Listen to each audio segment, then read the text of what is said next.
እኔ ትላንት ዛሬና ነገ ውብ ገላሽን ከማየቴ በፊት ማራኪ ፈገግታሽን በቅጽበት ከሁሉም የሚያጋባ ሳቅሽን ማየት አስቀድሞ አብሮ ማላብን የሚቀድም አለ ብዬ ከህመምሽ ልጋራ ለሴትነትሽ ከተሰጠሽ ጸጋ ስቃዩን ባልሰቃይልሽም ለፍቶቴ ኮንዶም ከመግዛት ይልቅ ለህመምሽ ማስታገሻ ለሚፈሰው ደም ሞዴስ ገዛውልሽ።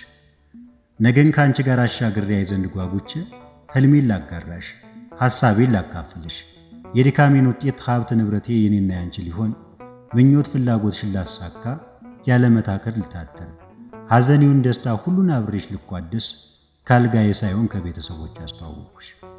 ከዳሌና ባትሽ በወርድ ከተሰራው ገላሽ አይነግቡ ከሆነ የሰውነት ቅርጽሽ ልክ ነፍስሽን ወደድኳት።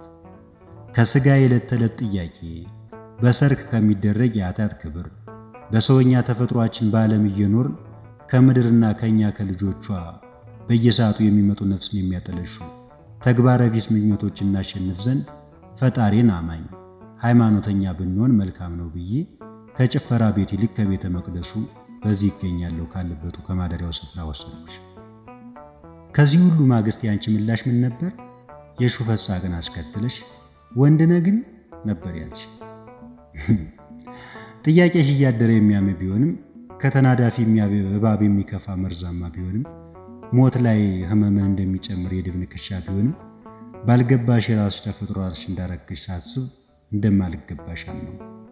ለምን ካልሽኝ ያንቺን ልብ ምንኩስና የሚያከረፋ ከጋለሞታነት ክብርም ዝቅ ያለ ነው። ምክንያቱም ራስን ከመሸጥ ህይወት ጀርባ ብዙ ልብን የሚያቆስል ታሪክ ምክንያትን የሚበልጥ በቂ ምክንያት አለና ዛሬ አንቺን ከዚህ ክብር በታች ነሽና በመስዋዕት የሚያድንሽ የአብርሃም በግ በዝምታ ቢያልፍሽ አይግረምሽ።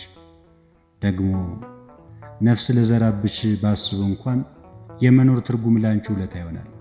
እርሱ ደግሞ እኔን ጻድቅ አንቺን ደግሞ ባለኩነን ያደርጋልና ራሴን መግደል አልፈልግም። ሞትን የሚበልጥ ፍቅር የለምና። ጳውሎስ ነው።